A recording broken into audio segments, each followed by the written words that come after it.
I mix what I like, what I like, what I like, what I like, what I like.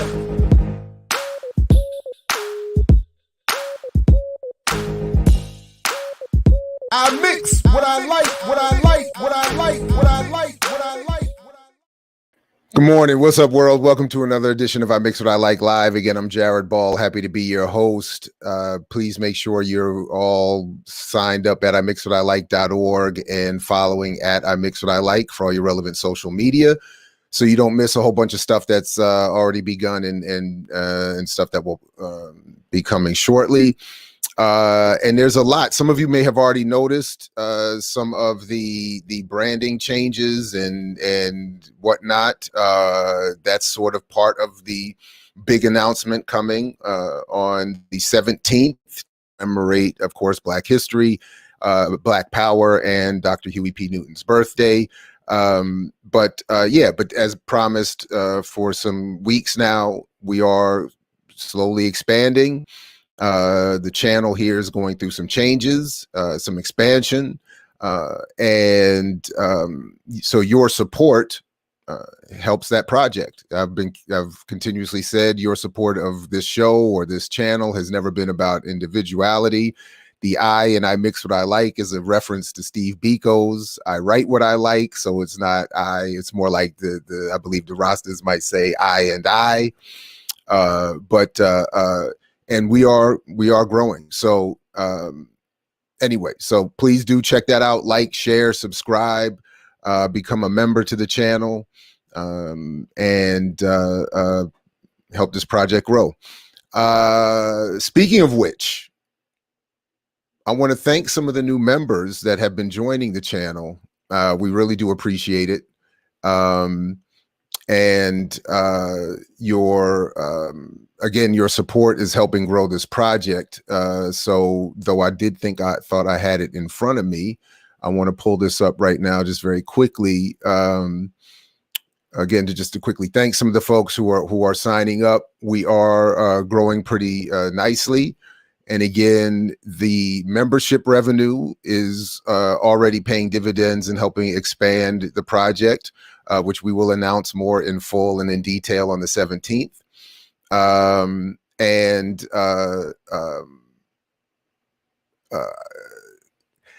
we can talk about, obviously we'll continue to talk about the contradiction of ads and so on and so forth. I'm happy to do that. And some of the stuff on our site is demonetized on the channel for just that reason, but others are not.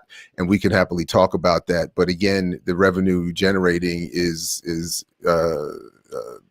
to benefit a collective. And by the way, to the extent that we're going to continue to use this platform, if we are going to produce for free the content that YouTube and others can use for their broader missions, my thought is, why not on some level benefit? But anyway, we can talk about that as well. And perhaps the more membership we get, the less we need to do that. And that's maybe something we could talk about as well. But and I don't know. Anyway, I want to thank some of these new members very quickly, and one of them, Bridget. I just want to, I don't want to say any more than that for now until she follows up to my follow up. But I'm not that I'm not excited for everybody to join, but there's a particular reason why her support for this channel is very important, and she wrote a very powerful email the other day that hopefully I'll be able to share and talk a little bit about. It actually means a lot. And so her support is great. So I was surprised and pleasantly surprised to see her join. So Bridget, thank you very much. Zach, Sounds of Saint Elsewhere, Raquel, Leanne, Darren, Malcolm, Christopher, Phil, Osiris, Nicola, Heatcast, Frederica, Jeremy, Brandon, Gerald, Joshua, Two Black, Lorenzo, McYagermeister, Josh, Ethan, Daniel, just some of the new members recently. Thank you very much for joining. And we certainly appreciate it and encourage others to follow their lead. And you'll see why more on the 17th. quickly again tonight at 7 o'clock. So again, speaking of contradictions, thank goodness for replays, etc. But at 7 p.m. Eastern time tonight, the episode 2 of Dr. Sharice Burden-Stelly's The Last Dope Intellectual will drop here on this channel. Very excited about that. So you don't want to miss that. Big surprise guest. People have been voting on her Twitter poll who they think that guest might be.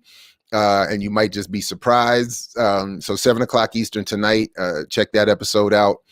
Very excited about that. And then also at 7 o'clock on our, cousin, I don't know, we're not, officially hooked up or anything, but I consider ourselves, political cousins at least. Over at Breakthrough News, I and Rosa Clemente will be on to talk a little bit about the Judas and the Black Messiah film, which is now dropping this morning. Dr. Burrows saw it, so we'll look forward. He woke up early and saw it this morning, so we'll look forward to see what he has to say about it.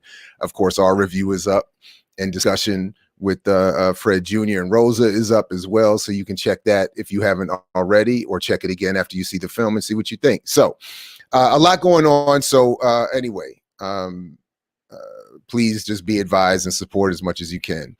All right. That said, I keep saying for a long time, of the many suppressed histories that in this country and around the world are those of the labor movement, and that I and others don't talk enough about the labor movement in particular and the status of working people and unions and that history.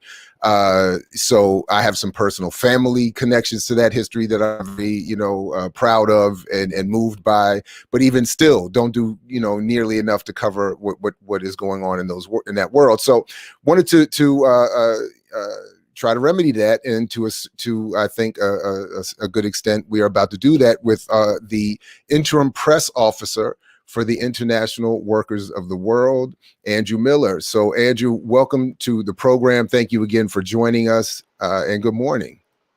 Hey, thank you. Thanks for having me. I'm really excited to be here. Yeah, go ahead. I just wanted to say a very common mistake that people make, even sometimes members, is saying international workers of the world, or the industrial workers of the world. It's totally fine. And I'm literally reading it in front of me. No, it's crazy, but it's crazy because I'm literally reading that.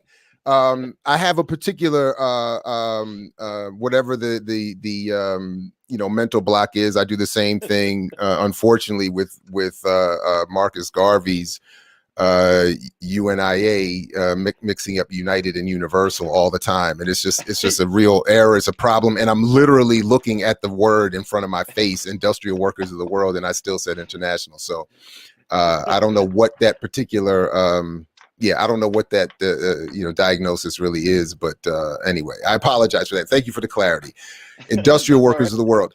So well, speaking of which, help me and everyone get a little more clear on the specific history of the IWW, and then how it fits, that is the industrial workers of the world, and how it fits into the broader labor movement, because you all have a particular history that I think is absolutely exciting and different. Yeah, please go ahead. So I think the first part is actually discussing that word industrial, because it's very important to who we are in a labor movement. The IWW was founded in 1905, and it came out of discussions that started, well, they probably started earlier than 1904, but certainly there were about 65 different radical labor organizers who had come together specifically in 1904 to start talking about this project. And one of the things that they had noticed and found to be a particular issue is that the labor unions that existed at that time, primarily you're talking about the AFL, which I'm here in Columbus, Ohio. That's actually where the AFL started, and I used to live in Chicago, which is where the IWW started. But the AFL is a trade union, or sometimes what we call them now is business unions. And most Americans are familiar with the term trade union. And essentially what that means is that they unionize based on a particular trade or craft, whereas the IWW unionizes based on industry. And so the point of that is that, and we see it all the time with strikes that are broken here in the US. If you are a trade union, so for example, the Ohio State University here in Columbus, they have, I believe, the last time that I worked with them at all, they had 3 different unions representing workers at the Ohio State University. And each union has its own contract and its own concerns. Were the Ohio State University organized industrially, the whole university would fall under one union. And that way, in the case that there were disagreement between labor and management or the administration, the whole workforce would be bound under one organization and have significantly higher power. So that was the first argument against the type of unionizing that the AFL was doing. The second major thing that separated the IWW from its very beginnings with the AFL and other unions that came after that is that the IWW was explicitly, from the very first time that, from the convention in June of 1905, inclusive of all races, all creeds, all genders.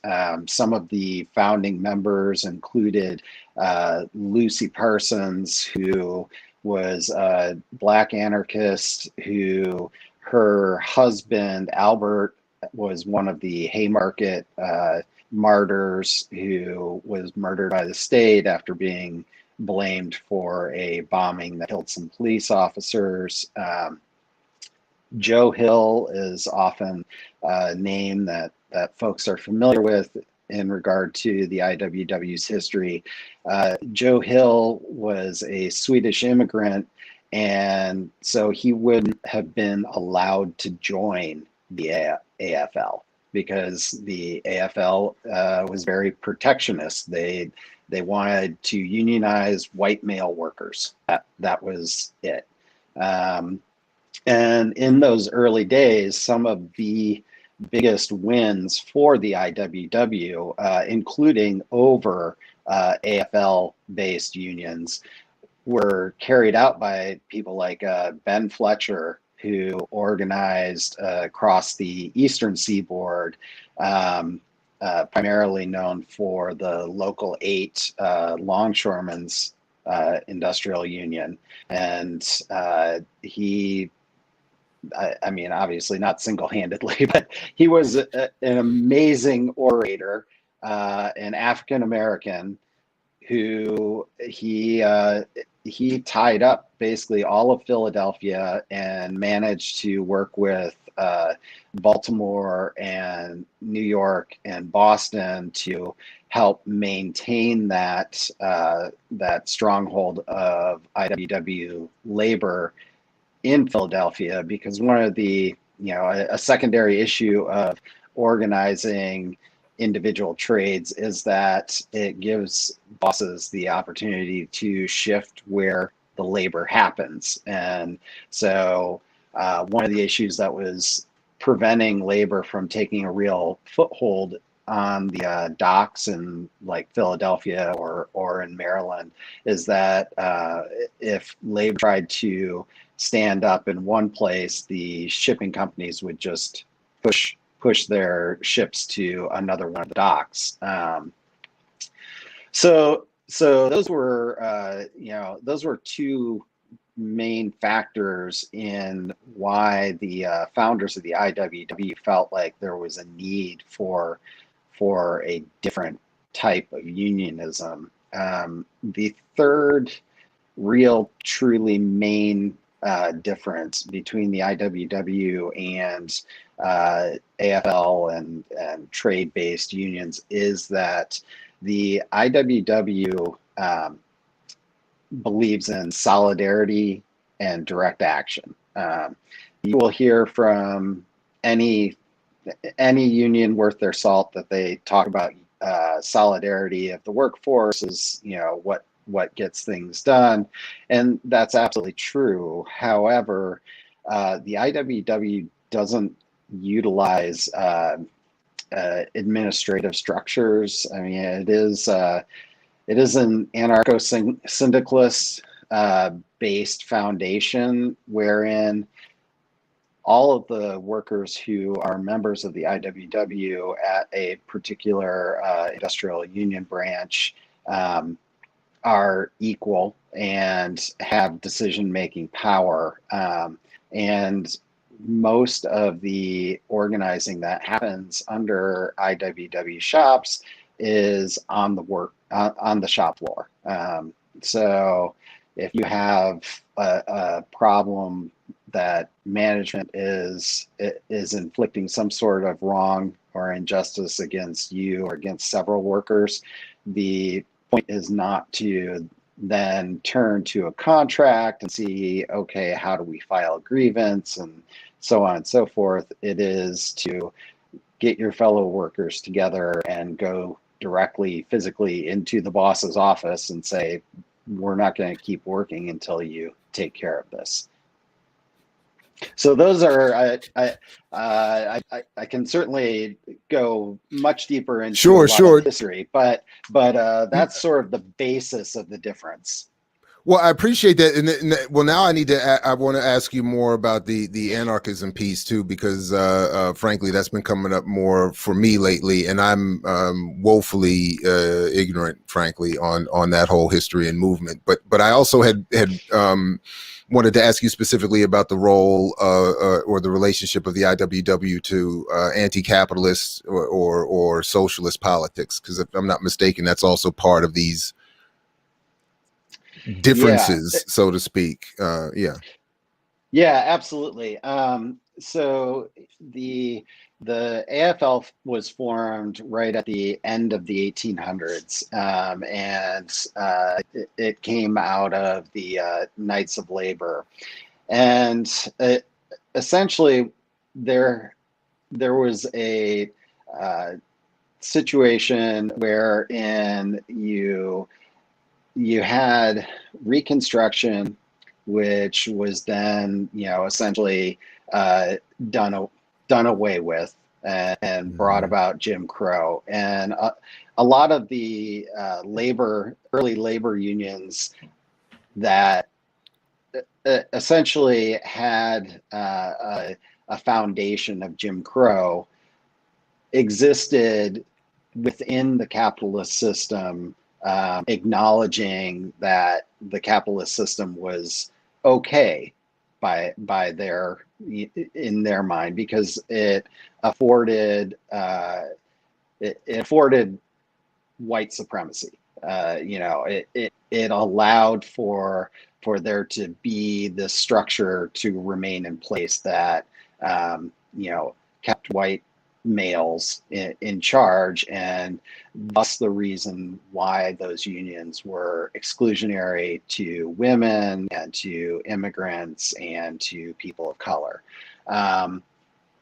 Whereas the IWW, again, foundationally recognized that this is the wrong economic system. And my little red book. I'll read. I'll read the first paragraph of the Mhm. preamble of our Constitution because it sort of really lays it out. The working class and the employing class have nothing in common. There can be no peace so long as hunger and want are found among millions of working people, and the few who make up the employing class have all the good things in life. Second paragraph, between these two classes, a struggle must go on until the workers of the world organize as a class, take possession of the means of production, abolish the wage system, and live in harmony with the earth.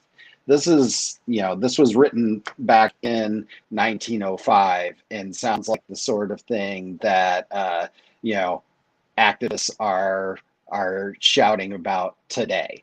and and it that is the nature of being revolutionary. So the IWW,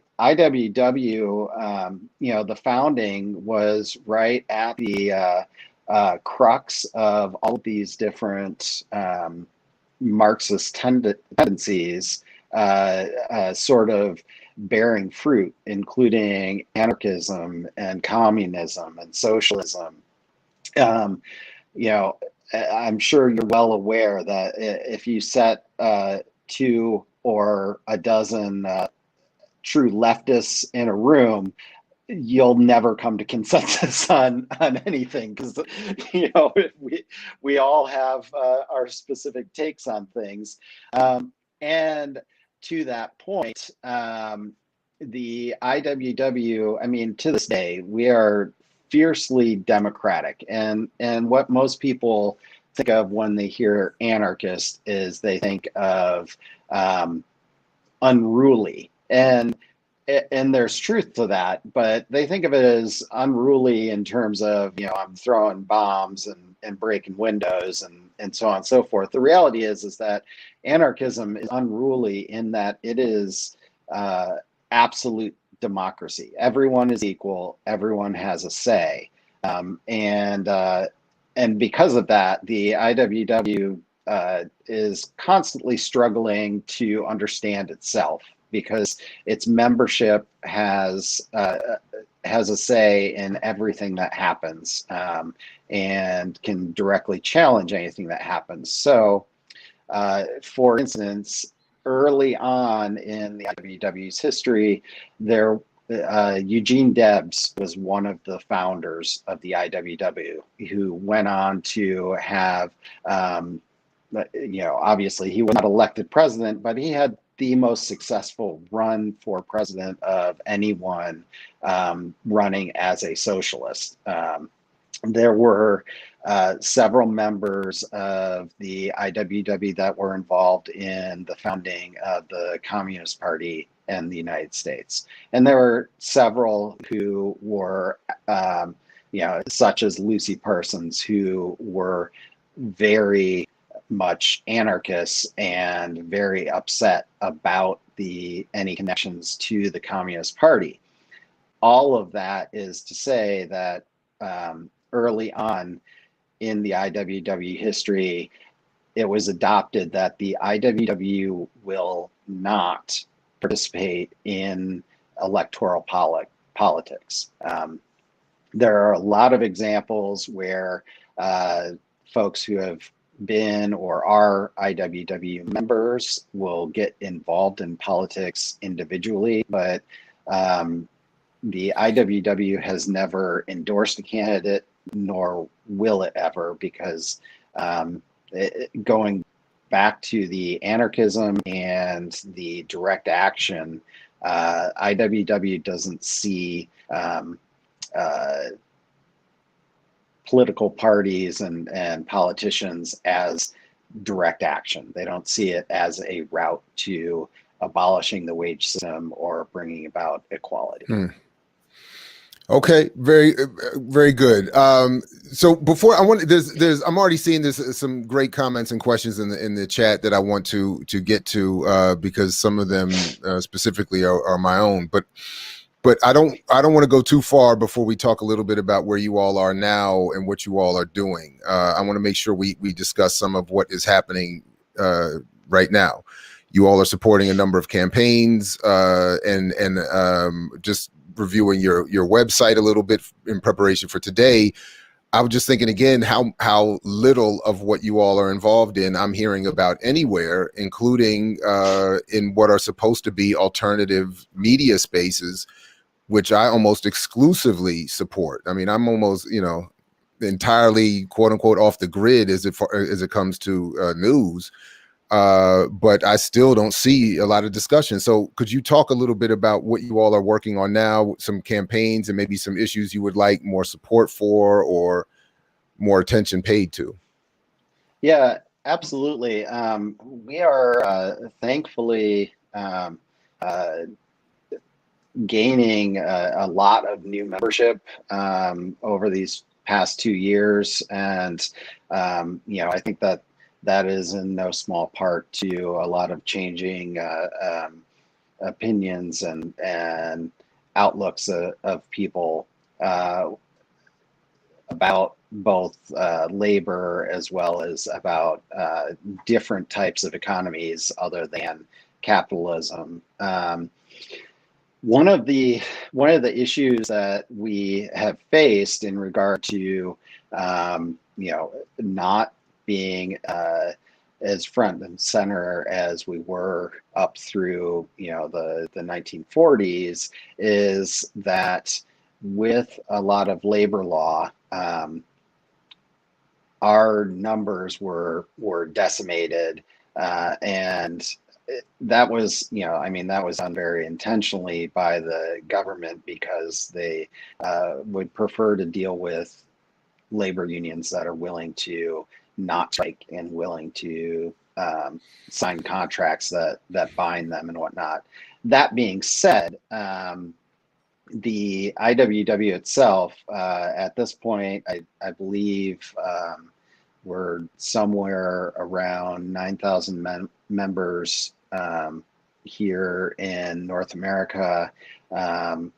We have branches in Europe and branches in Australia, and some branches in Central and South America, and I believe a few small outposts in Central Asia, but I'm not positive about that right now. Regardless, a lot of the efforts that have been tackled by IWW members that don't really get the credit for it would include the recent Google ABC or Alphabet Union that did not end up being organized as an IWW shop, but the early organizing efforts were underway by IWW organizers. Similarly, a lot of the organizing efforts at Amazon have started out as IWW efforts. Most of our successful drives as of late have been within like food and restaurant, entertainment industry, which is a little bit easier to understand when you start thinking about the structure of the IWW and how business unions are set up, and the way that business unions are kind of advertised by our media in general, which is that they have a certain hierarchy to them. They have contracts. These are all things that people living under a capitalist society are very familiar with and feel comfortable with, even when they're being oppressed by them, because it's part of their normal daily life.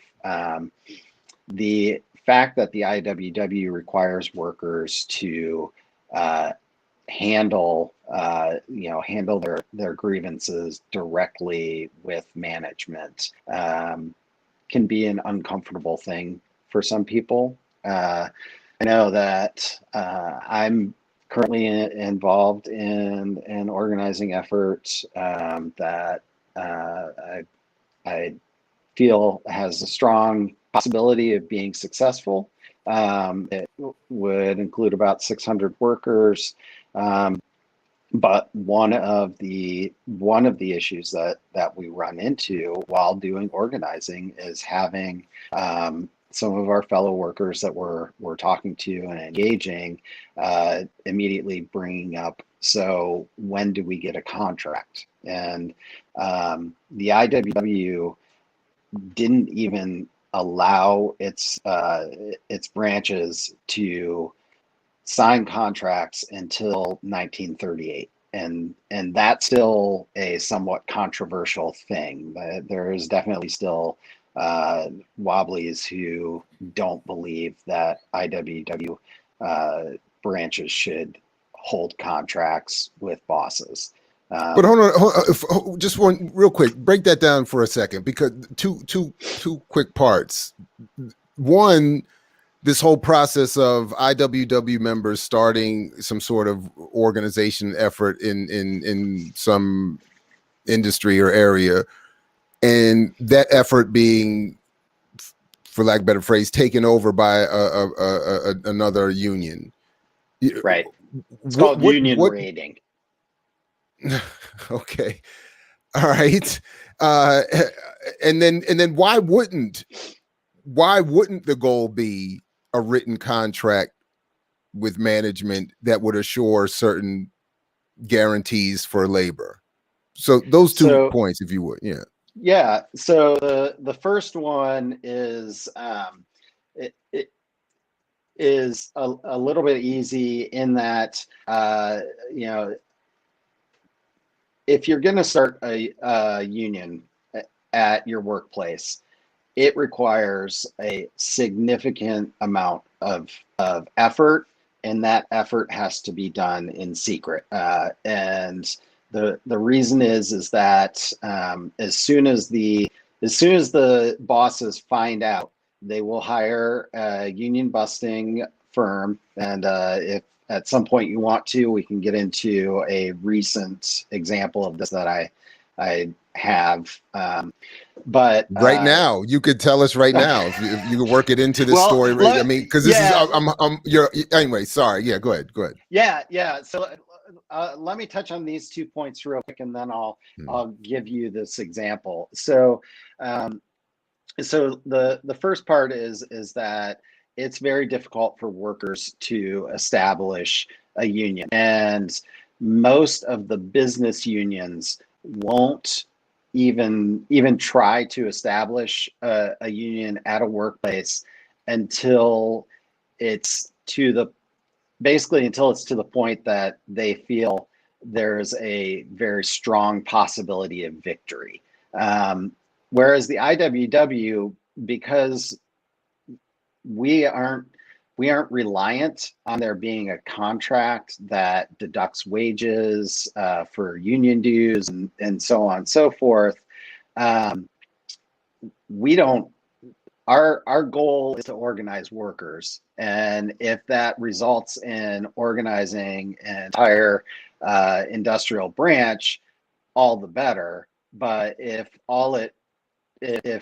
quote unquote all it results in is getting a handful of workers organized and educated about this capitalist system and what's wrong with it, and radicalized, and helps them in some small way in their workday, the IWW is okay with that too. Our point is to abolish the wage system and to seize the means of production. The business unions' point is that they want to make peace with management and provide incrementally better lives for its workers while supporting its administrative staff and things like that. So in a lot of cases, IWW members are in all sorts of industries, is an ideology that is attractive to a wide swath of the population. And so you have members who work at places like Google, who work at places like Amazon and FedEx and so on and so forth, who start down the path of trying to organize their fellow workers. And all it takes is a couple of those fellow workers who are more invested in the idea of a business union. Usually, I don't fault them for that. Again, we are fed the idea of business unions, by the spoonful anytime that labor comes up. And I appreciate so much that you've invited me on this show, because I would assume that many of your listeners, if not yourself, initially think of things like UAW and so on and so forth when you think of unions. And I don't want to come off as saying that those are bad, because I believe that organized labor, regardless, is a step in the right direction. But it's still important to point out important distinctions, or anyway. Absolutely.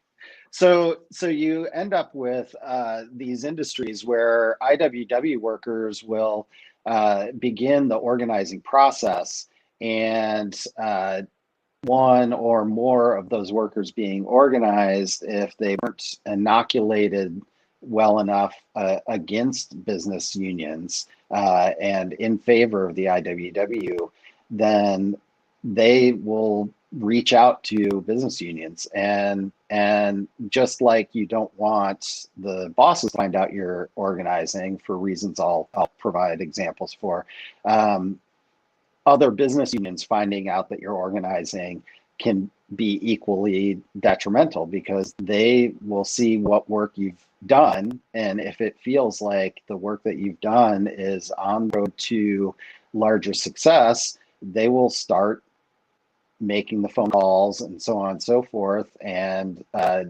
push for those workers who have been organized to join them. And usually the biggest sales pitch that gets done by a business union over the IWW is that they will tell you, well, we have all of these paid organizers to help, push the organizing drive. And they do have these paid organizers. IWW, we basically have a stipend for a few positions worldwide. And for the most part, it is 100% voluntary basis. Like, I don't get paid for this. I do this because I believe in it. So what does that mean? Union, the monies you all collect from members is used for strikes, or how do you? What is that? And I know I keep adding questions here, but no, it's a great question. So with a business union, one of the two primary goals of a business union, one is to set up a collective bargaining agreement, aka a contract, so that they can then officially collect dues from the membership, which are pulled from the membership's paychecks. That money then goes to fund the administration of the union and a lot of inner workings of the union that are held by the union administrators and spent in the way that those representatives of the workers feel is most appropriate. With the IWW, first of all, you pay dues on an honor system. So current dues are $6 if you are unemployed or underemployed per month. And that comes with the stipulation that currently we have an ongoing freeze on that for people because of the pandemic and the amount of unemployment going on. And then it goes up to $11 a month, $22 a month, or $33 a month, depending on how much you make And again, it's all based on the honor system. That money is can be withheld at any point. So it doesn't come directly out of your paycheck. You as a member decide if you're gonna, how you're gonna pay it, but it's up to you to make that payment monthly to remain in good standing. The reason for that, first of all, is that if we are trying to do away with bosses and do away with the wage system, why would we want to give bosses the power to hold our money as a union and as workers, as opposed to us managing it directly? Secondly, the way that these funds are used is that 40% of the funds go to the IWW at large, so the general headquarters, and those funds are used to pay for basically anything that the GHQ needs to continue to operate, is including like distribution of literature, things like that. 60% of those funds stay with the workers in that branch. So 60% of the funds are held by the workers themselves to be used.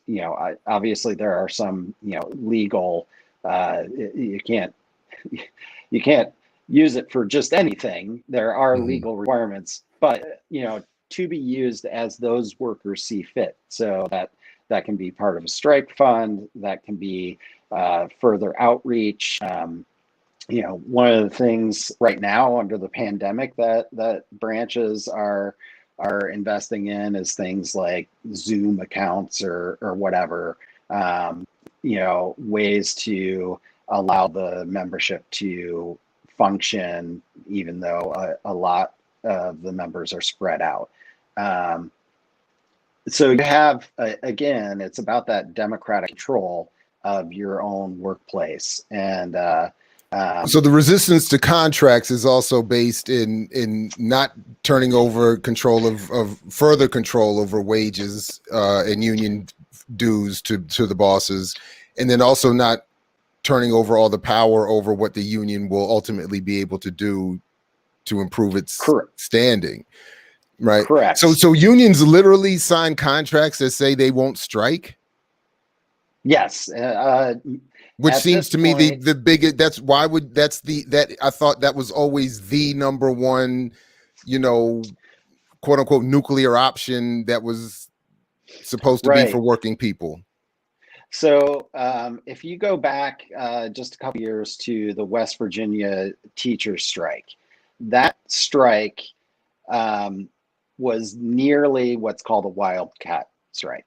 The union itself had signed a no strike agreement.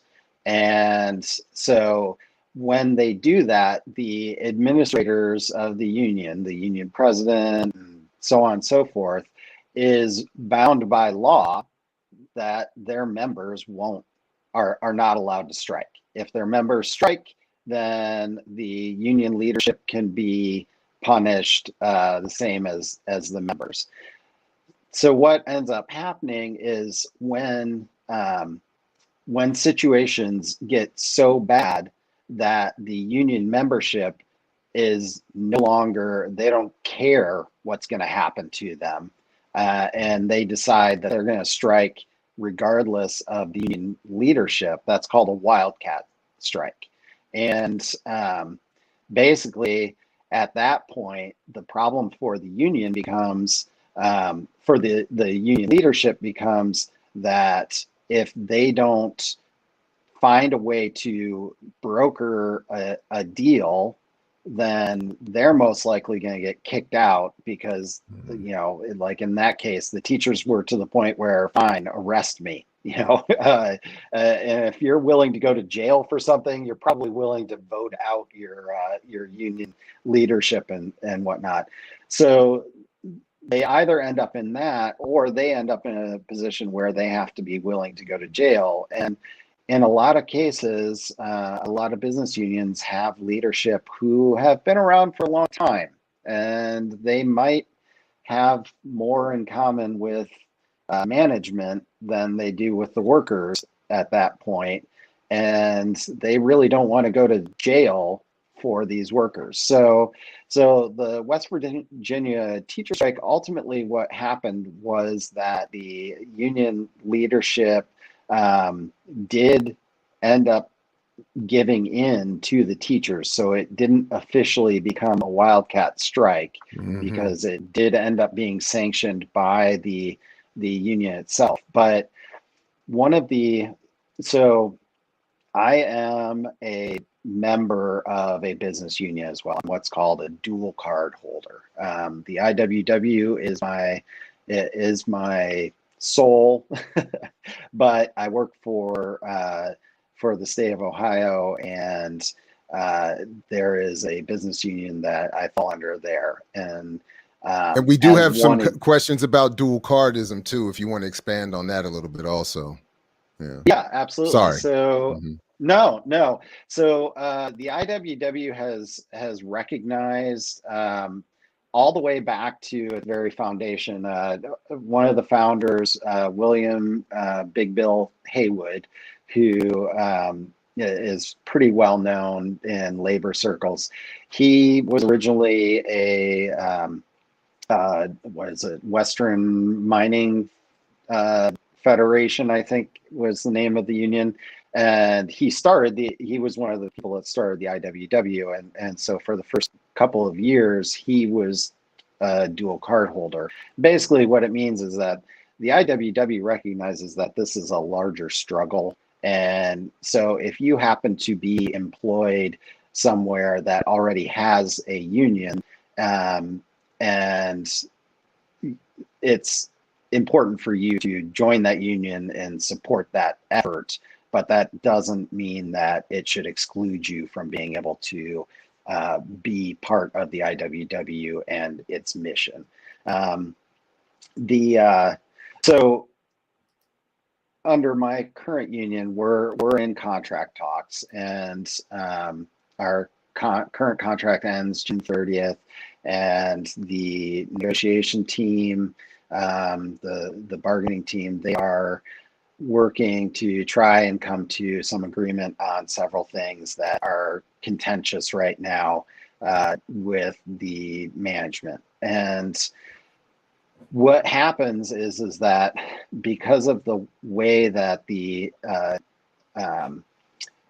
union is formed, is that they go into negotiation. Out of negotiation, if they can't come to an agreement, they then have the option of going to a mediator. The other option being strike. The option of strike is off the table because the current contract doesn't allow for it. So that means they have to go to mediation. Mediation is essentially where you have a third party that works to help the two parties come together on an agreement. If mediation fails, then you have two options. One is to strike, which, as I just said, is off the table because it's written into the current contract that that's not allowed. So the other option is go to fact finding. And fact finding is where you have a third party that doesn't try to mediate between the two. They do whatever research they feel is necessary to come to a decision and tell both sides, this is our decision, this is what the contract is going to look like. So if that's not a lack of labor power, I don't know what is. So the strike is obviously the nuclear option. And if we just look at last weekend in Chicago, what happened with Chicago Teachers Union and how that played out, there are some business unions that are much more aligned with IWW type principles, even though they are a business union, and CTU is one of those. In fact, a lot of teachers unions tend to be some of the more revolutionary business unions. What happened in Chicago was that the Chicago Public School administrator said, we are going back to class starting Monday, no more distance learning. There was some, small segment that was supposedly accepted, didn't have to come back in yet, but in either way, it was totally unacceptable to the teachers because the rollout of the vaccines has been so slow and so on and so forth. And also the union had done polling of its student base, and it was unacceptable to the parents. So that gave them a significant amount of leverage. And basically, teachers came back and said, no, we're not going back in until you give us vaccinations and provide for a handful of different planning items and do it more as a phased-in thing. The CPS, right up to the last minute, was threatening to lock teachers out. And in this case, that meant shutting down their access to the Google Classroom applications that they use to teach their kids from home.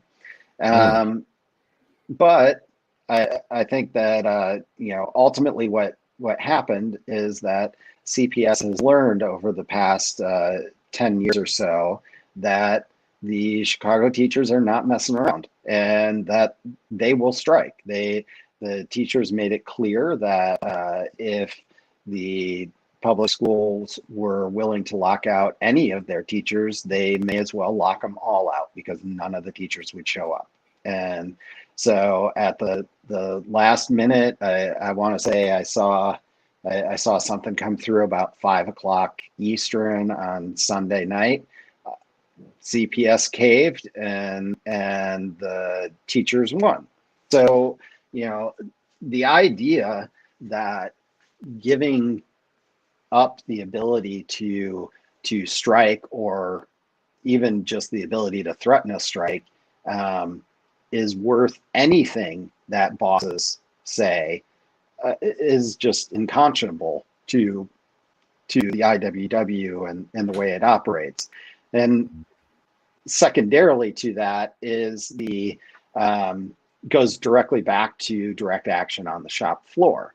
So most business unions within their contracts sign up for a grievance process. And basically what that is one of the workers has a problem with their boss or whatever the case may be, and they go to the union administration and say, hey, I feel like I'm being unfairly treated. I would like to file a grievance.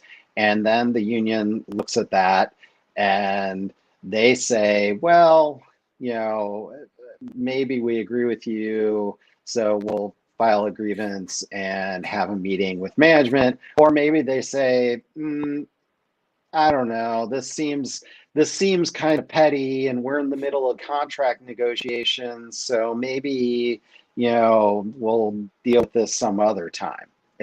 It's no longer in the workers' hands themselves to resolve the issue. So it's the direct action on the shop floor. If you do a work stoppage within your department and you're under one of these contracts, because you're not following the grievance policy, you are now getting into trouble because you've both broken the union's rule as well as the management rule. So that's, contracts aren't inherently bad, but there are a lot of things within the contracts that take away worker power when they need it most. Yeah. So one of the questions that came up here, I would certainly want us to if we could take a couple minutes. Many critiques to be made about the racial and gender dynamics within the union, as well as problems within the general internal operations of the organization. Can you talk a little bit about that? I mean, even historically, Eugene Debs has not always had the best record on race relations in his, and inclusiveness. Anyway, then and now, how do you all deal with that as an ongoing issue or set of So issues? I appreciate this question. There has been no lack of fiery conversation over this recently, particularly as that there have been some issues inside of our union about how some people have felt they've been treated in regard to gender issues and in regard to racial issues and in regard to neurological, being neurodivergent. One of the issues of being a revolutionary organization and being founded in the principle that we are all equal is that human beings get in the way of themselves. I frankly would have. I was asked by another WOB who identifies as several of the groups that I just mentioned, and they asked me to run for this position as press officer. And in my statement running for the press officer was, if there is a woman or a person of color that also chooses to run for this position, I think that it would make more sense for them to get it. I think the issue that a lot of organizations are facing, but certainly the IWW, is that if you are going to claim to be proactive about equality, then you really, really have to be on the top of your game of catching those things that many of us in privileged positions have blind spots to, and need to have pointed out. And I think that I don't think that it should be the responsibility of someone being oppressed to point out their oppression. That being said, I also recognize that if I, as a white male, say or do something, and I may say or do something today in this interview that someone takes offense with, I hope that they will bring that to me so that I can do better next time. Because if I've done something like that, I don't believe that I've done it intentionally. And so we're in a hard place, but I appreciate. Could you talk a little bit? I mean, but could you talk a little bit about how these issues play out? Because, for instance, I think on some level, it could be oversimplified. Well, it is an oversimplification to say, well, why, if all of these different groups are working together at a job, if all of these different groups are in the so-called working class, if all of these so-called groups are in the the so-called labor or working community, what other issues could arise in terms of organizing on that basis to address themselves to their bosses?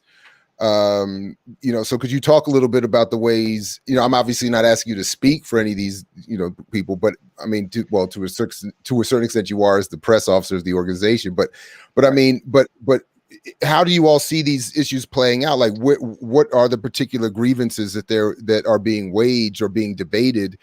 If some might on the outside say, if you're all arguing for more, higher wages, more healthcare, and less work days or something like that, what difference does it make what your background is or your, whatever? But how do these issues play out or come up?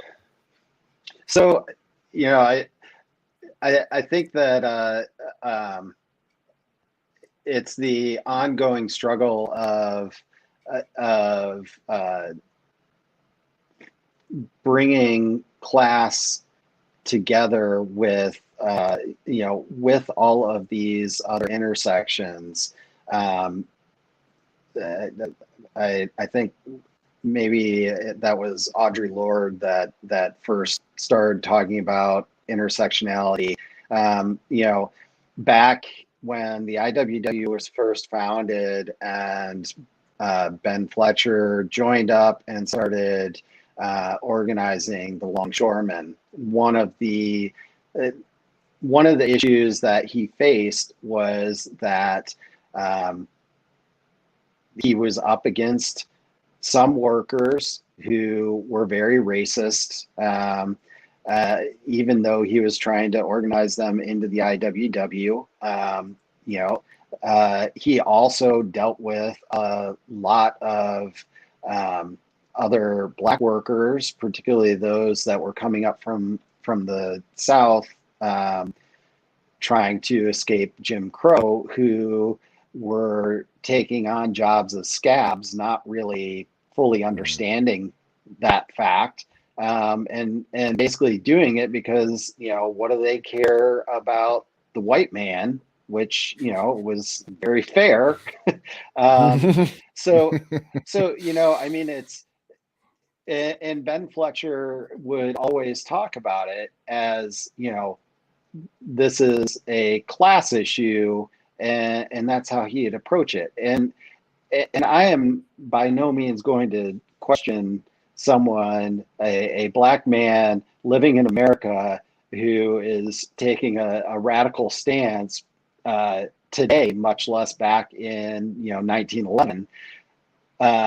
That being said, I think that we are getting more and more cognizant, particularly as leftists, to the need to accept and do something about the fact that we are not all starting from the same spot. The concept that we can just talk about class because you and I are working the same job for the same salary or whatever is untrue. Just even if you weren't gonna take on the big thing of slavery itself, which is the only way that capitalism here in the United States could work, just think about redlining. That's been, I don't think redlining has gone away, frankly. Not at all. But Andrew, really my question is like, what I'm thinking of is because as I understood the question, it was a question of the struggles among those already within the union. Sure. Well, so I mean, that's sort of where I'm coming from. So I'm saying, like, once we're all already agreed that we're in this union and we're all, either at the same job or in the same industry or whatever, that's where I'm wondering how those tensions come up, because again, I get it. The Fletcher experience you described makes perfect sense. And even the tensions as they would play out today for those who have not already organized would make sense. But I'm specifically interested in what happens once people already get in there and they've already signed up. Now, how could it be that there could be more issues around race or gender or honestly, I'm not even aware of what the neurological piece is a reference to. That's a new one for me. But any issue that people are having once you're in the union, How could these Right. tensions arise? So the issue remains that bosses will use any sort of difference that they can utilize to try and separate workers, whether they're unionized or not. So that's sort of the broad thing, and it's not just it's not just bosses and your boss at work, but also just look at politicians in general. They play this game very well. So socially, you have these pressures coming upon all of the workers just through their daily life under capitalism here in the U.S. Then you go into the workplace, and those things don't magically disappear. They are still there. With the IWW itself, structurally, again, I've talked about it being a very democratic place. We have forums. We have online forums where workers can directly interact with each other and bring up these specific issues that are going on. And we have what I believe is a very simple way of bringing about charges against any of the IWW leadership that someone feels has made either some sort of error or has done something directly against that worker's best interest. And it's hard because, frankly, there is constant ongoing discussion about grievances one way or another happening within the IWW. So it's hard because you have to be committed to the ultimate goal of equality and understanding and of this class consciousness, to be willing to learn from those conversations, as well as when you're able to be one of the teachers within those conversations. It's not easy. I can tell you, though, that there are very few organizations that I am a part of in my life, including the union that I am a dual card member in, that remotely allows for that kind of internal discussion and argument and so forth. Is it perfect? No, but I think that the membership of the IWW strives for it. I mean, truly strives for it. It's not, and if you look at any of the social media that falls under the IWW, you pretty much can't go past one or two posts on something without a wobbly pointing out something that they disagree with or that they wish had been done differently or whatever. And that's the heart and soul of what we need if we are going to make a better world possible.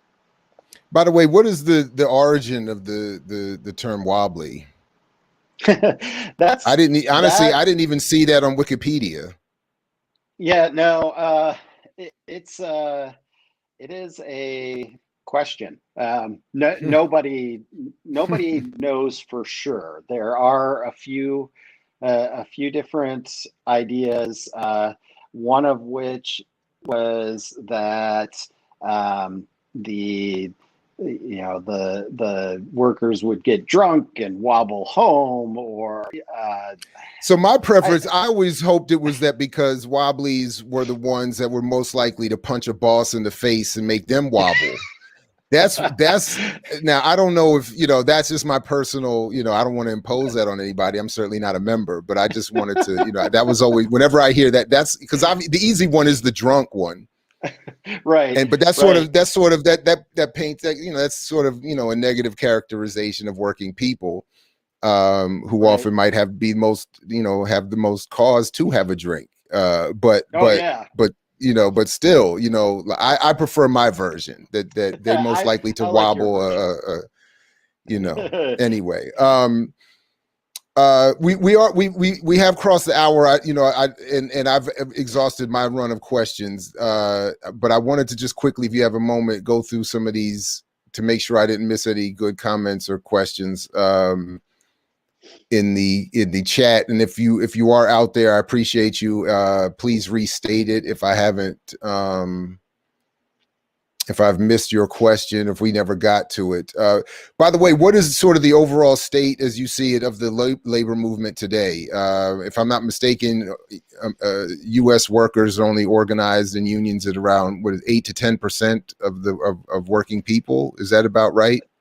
Yeah, I think the last time I checked it was 11%, and the Okay. vast majority of that is public sector unions, because the industries have just done a horrific job of killing off the private sector unions. That being said, not unlike what we're seeing with IWW membership going up, there seems to be, in polling and everything else, lot of a lot of support for labor unions. The younger generations coming up right now seem to be far more open to the idea. And I think that, whether that is the IWW or a business union, I think that's wonderful, because it's got to happen. One of the big things that happened here in the state of Ohio is the Janus decision that went before the Supreme Court, which meant that workers who had been paying what's called fair share are no longer required to pay that. For a lot of people, they saw that as a real negative to the way that unions function, and I can appreciate that to a level. That being said, I personally, and I believe that the general membership of the IWW would probably support this statement, but speaking for myself, I think that's probably a good thing for the broader labor movement, because what it does is it forces those unions who have gotten a bit complacent to really re-engage their workers. Otherwise, they're going to lose them. Yeah, shout out to Sister Ricky here, late but always on time with this question, because this is one of the points I wanted you to get to also, this question of the impact, because we talked earlier about the absence of labor discussed in media, but what is not absent is, particularly in commercial spaces, a discussion of the quote unquote right to work, which is, clearly propaganda in its own right. Has that impacted the overall, or to what extent would you say that's impacted the overall reduction in labor organization, I mean, unionization? I think that not unlike the Janus decision, which essentially made right to work the law of the United States as a whole. I mean, you have states that have specific right to work laws that go a bit further than what Janus does. But essentially, And it it's the just means that same. in a shop where they're unionized, people who come in don't have to join the union. And it's a way of letting, by the way, and then they phrase it as a right to work, as if the union is somehow unduly imposing workers' rights on Right. working people. I mean, it's such, I hate that phrase almost as much as any of these other ones, but yeah, go ahead. I'm Oh, sorry. I just yeah. want to make that clear. Yeah. Yeah, no, absolutely. And when I say fair share, what that was is, so like at the state of Ohio, pre-Janus, if you work for the state of Ohio in a position that is eligible for the union contract, then you would pay a union due because you were benefiting from that union contract, even if you chose not to be a member of the union. And so it helped pay for services that fell under the union, even though someone wasn't necessarily a member. They were still taking advantage of some of those services. So, so getting rid of that then essentially meant that the union would still have to cover those items, but they would be collecting any dues for those items. So that's how that works. I think that right to work has had. I honestly think it's probably had a minimal effect. I think that it has. I think that it has worked very well as a propaganda mechanism for keeping some workers from unionizing in the first place. But I think that, unions have been in decline since the 70s, and that was accelerated a lot under all of the deregulation that was done by Reagan, and how everything was going to trickle down to us. So by the time that these right to work laws started really exploding over the past 6 years or 7 years now, the unions were already pretty decimated, and so it really has served more as just a way to try and prevent new unions from gaining a toehold.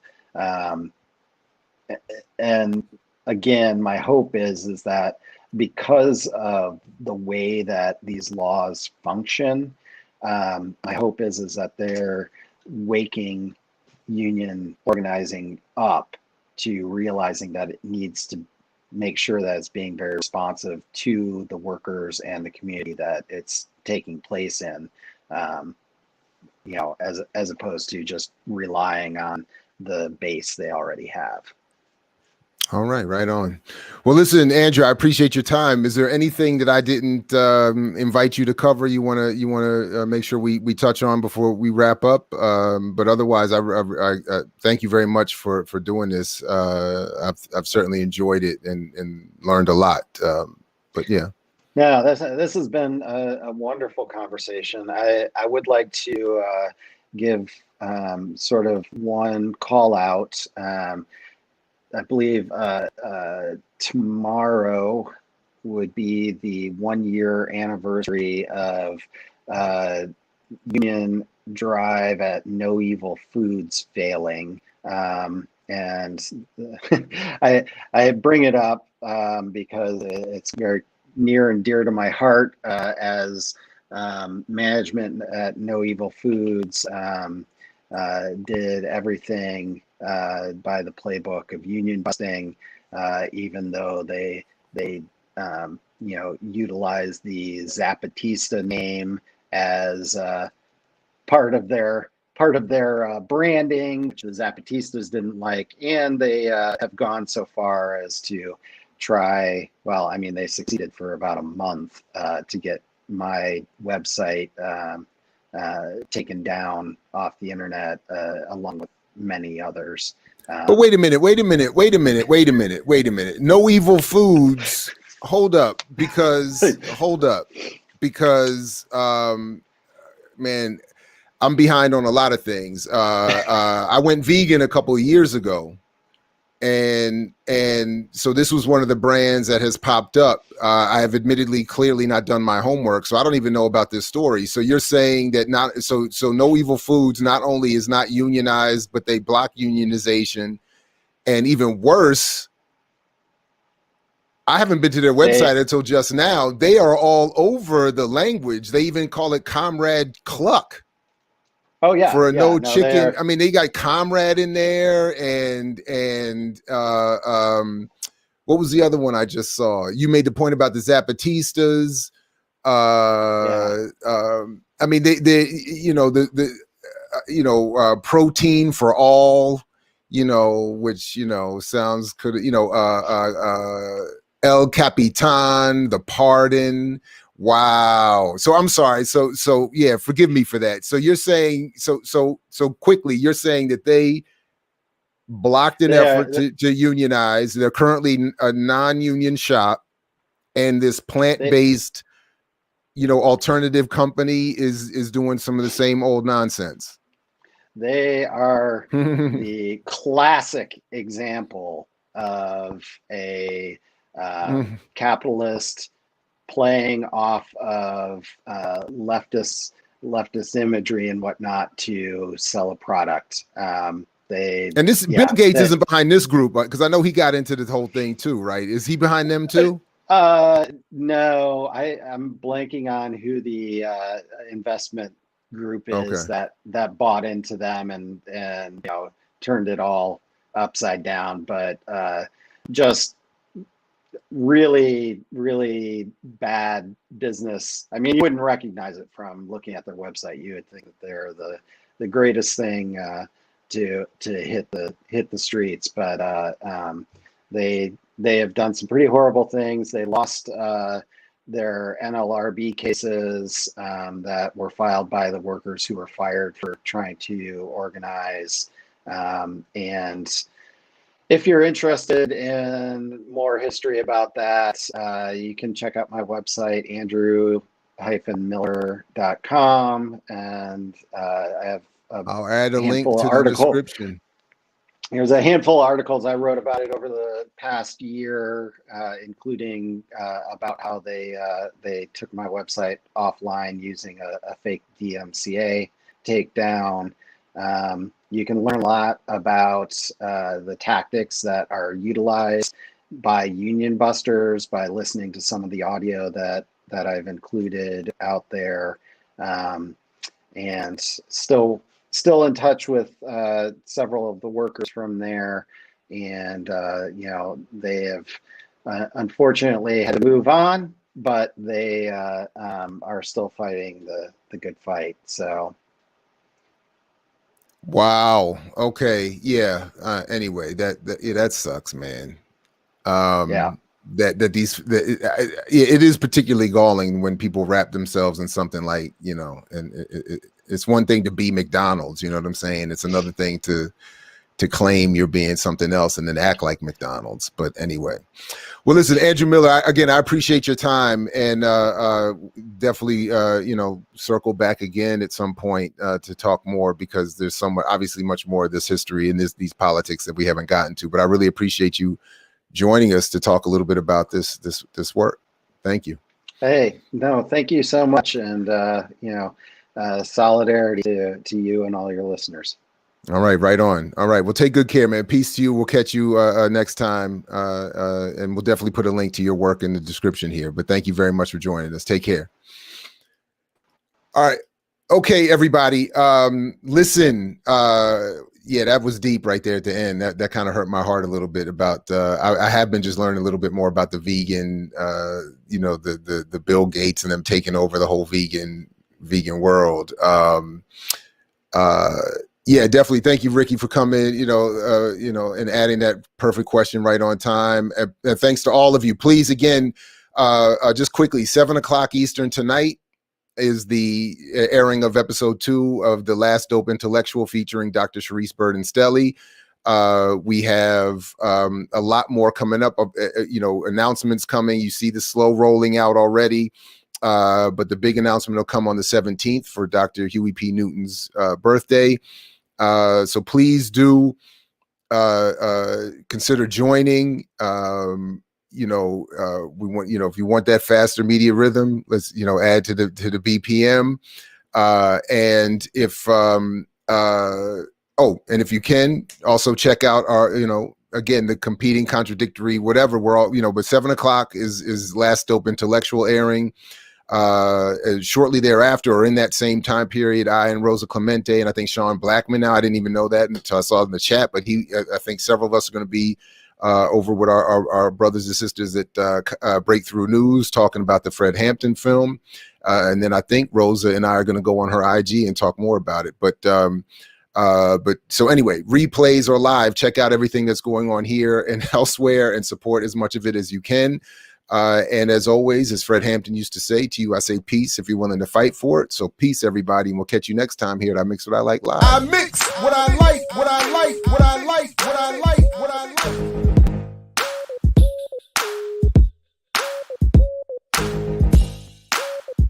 I mix what I like, what I like, what I like, what I like, what I like.